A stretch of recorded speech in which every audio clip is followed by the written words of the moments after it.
Hello everyone, I am Arif Khan. I welcome you all to my YouTube channel.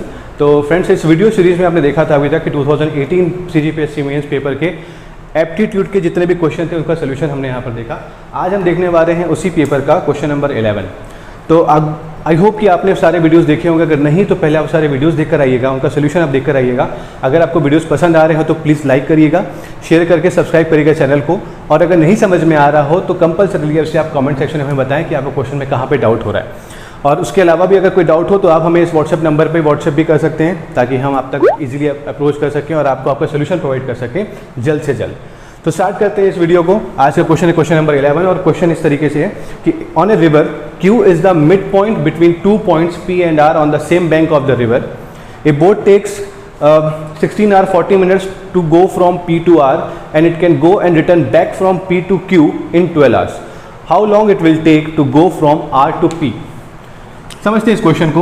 और सबसे पहले आप ये जान लीजिए कि ये जो क्वेश्चन है किस टॉपिक का है।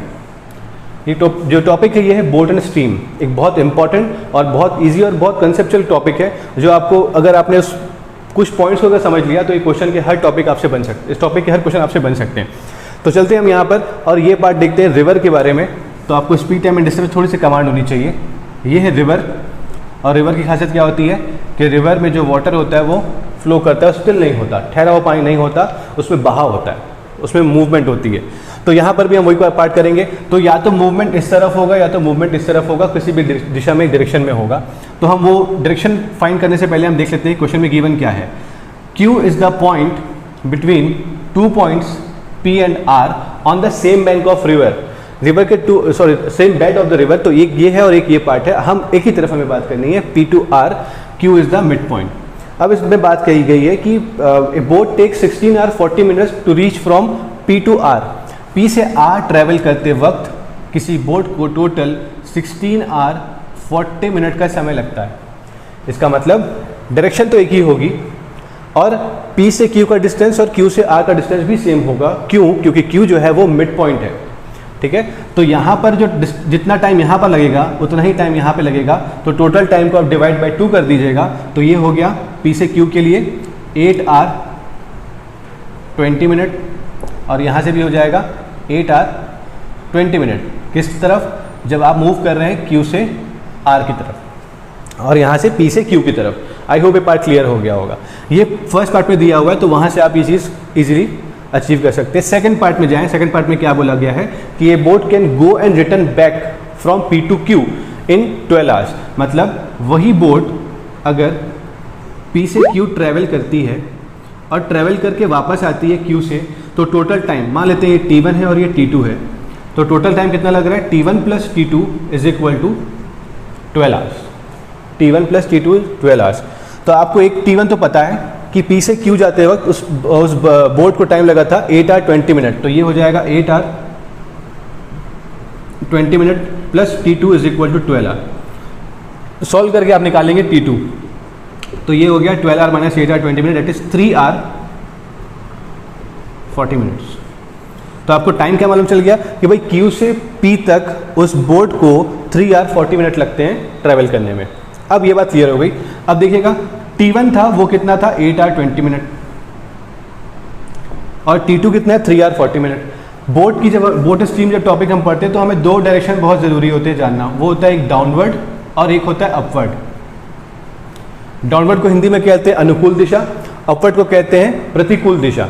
अनुकूल दिशा मतलब डाउनवर्ड डायरेक्शन क्या होता है कि रिवर का फ्लो जिस डायरेक्शन में है उसी डायरेक्शन में बोट फ्लो करती है, तो उसे हम डाउनवर्ड कहते हैं। अपवर्ड क्या होगा कि डायरेक्शन जो है रिवर का अपोजिट है और आप उसके अपोजिट जा रहे हैं। अगर वो फ्रंट टू बैक है तो आप जा रहे हैं बैक टू फ्रंट, तो ये हो जाएगा अपवर्ड डायरेक्शन। तो जाहिर सी बात है यहाँ पर आपकी स्पीड ज़्यादा होगी और यहाँ पे स्पीड कम होगी। जब आपकी स्पीड ज़्यादा होती है तो आपको डिस्टेंस ट्रैवल करने में टाइम कम लगता है, जब आपकी स्पीड कम होती है तो आपको डिस्टेंस ट्रैवल करने में टाइम ज़्यादा लगता है। ये डिफरेंस है। तो यहाँ पर हो गया ज़्यादा टाइम, यहाँ पर हो गया कम टाइम। इसका मतलब कि जब हम बात करेंगे इस डायरेक्शन की तो ये होगा आपका अपवर्ड डायरेक्शन। तो रिवर फ्लो किस तरफ हो रही है? वो हो रही है R to P। I think आपको एक बार क्लियर हो गया होगा। तो अब देखें कि Q से P आने में लगा टाइम मुझे कितना, यहाँ देख लेते हैं।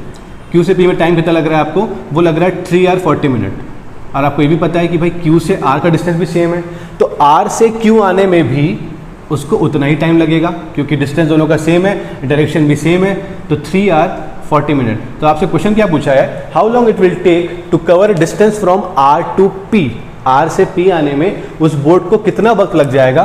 तो आर टू पी ट्रैवल करने में टोटल डिस्टेंस टाइम कितना लग जाएगा, 3 hour 40 minute plus 3 hour 40 minute.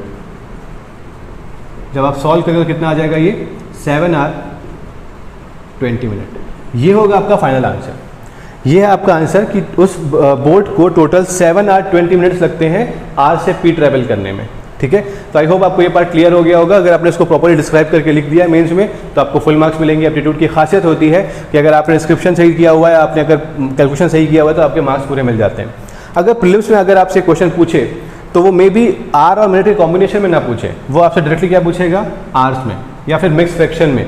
तो कैसे करेंगे, 1 hour is equal to 60 minute, तो 1 minute is equal to how many hour, 1/60 hour. तो 20 minute is equal to 20/60, that is 1/3 hour. तो इसी कॉम्बिनेशन पे आप क्या कर सकते हैं, 7 1/3 आवर। मेंस में रिक्वायर्ड नहीं है कि आप इसे इसमें कन्वर्ट करें, यही आपका फाइनल आंसर होना चाहिए। बट अगर प्रीलिम्स में ऑप्शन में आपके पास पूरा जो ऑप्शन है आंसर जो है वो आर में हो तो उससे आप आर और मिनट से किस में कन्वर्ट कर सकते हैं, आर में, और किस तरीके से, इस तरीके से उसे आप आर में कन्वर्ट कर सकते हैं। आई होप आपको वीडियो समझ में आया होगा, तो आप उसका स्क्रीनशॉट ले सकते हैं।